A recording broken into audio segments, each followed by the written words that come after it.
more shield shape. Right. Like this guy here's a cockbird, see just here. How it is. And Yeah. he's got a brighter colour, but he's also got a wider bib. Yeah. And he goes back behind the eyes a bit further. Yeah. Whereas the hens tend to cut off at the back of the eye. The reds are like that, weren't they? And the reds are like same, that. yeah. Yeah. Yep.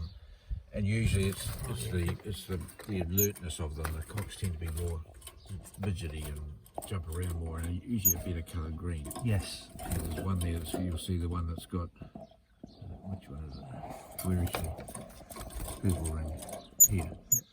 Oh no, it's purple and white. Was that the hen? Was it just the purple? Oh yeah, just purple and white. Yeah. She's just a little bit slimmer and she's a little bit duller green. Yes. They are very close together. They're hard to pick up easy. After you've had them a while, you suddenly think, oh, that's a cockbird, and that's a hen bird. It becomes easy. But Yeah. Yeah, that's called getting your eye in. You're right, it is. You need to have a bigger bib on the cock, back behind the eye a bit more, and they're a bit brighter. All the colours are slightly brighter. This is from Karen and Steve.